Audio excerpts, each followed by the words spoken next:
আজকে বানাবো মাংসর কিমা। সবার প্রথমে মাংসগুলো নিয়ে নিচ্ছি। মাংস নিয়ে নিচ্ছি, তার মধ্যে দিয়েছি আলু, কাঁচা আলু দিয়ে দিলাম।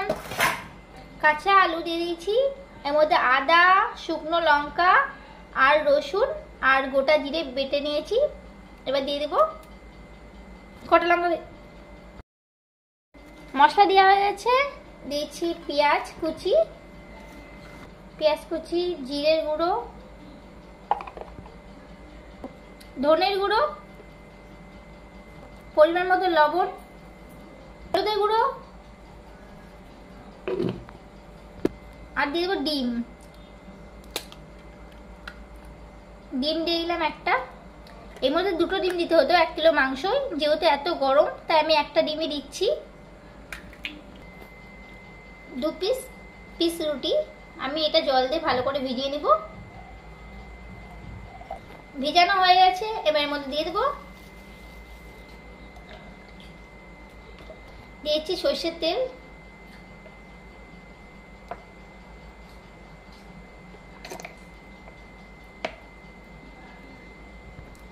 কাঁচা লঙ্কা জিরা। এবার ভালো করে ম্যাগনেট করে নেবো সব কটাকে দিয়ে, ভালো করে মাখিয়ে নিব।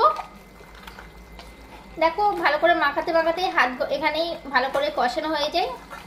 আর আধ ঘন্টা ভালো করে মাখিয়ে রেখে দেবো এটা রেস্টে।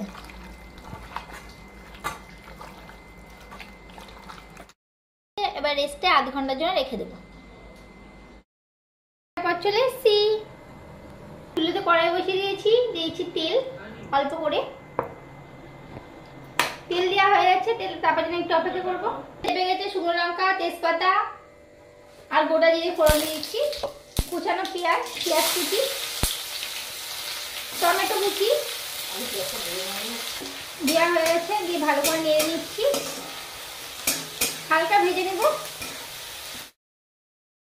পেঁয়াজটা ভাজা হয়েছে, পেঁয়াজটা টমেটো ভেজে নিয়েছি। দিয়েছি ম্যারিনেট করা মাংস দিয়ে দিচ্ছি।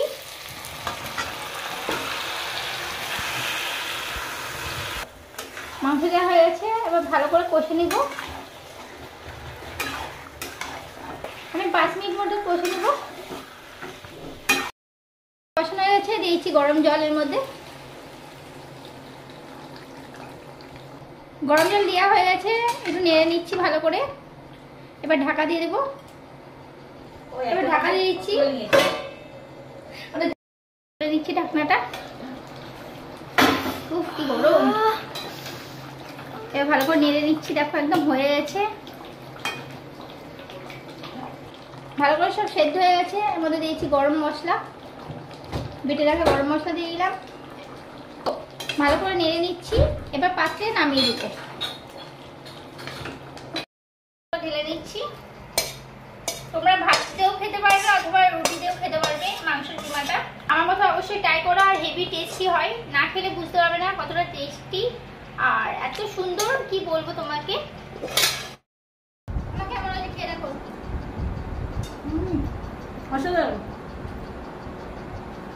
খুব সুন্দর হয়েছে। আপনারা যখন করে তাড়াতাড়ি করে ঝটপট করে রান্না করে ফেলেন মাংসের কিমা, বাড়িতে ট্রাই করতে করুন। ভিডিওটা এখানে শেষ করছি, পরবর্তী ভিডিওতে দেখা হচ্ছে। তখন সঙ্গে থেকেও ভালো থেকো।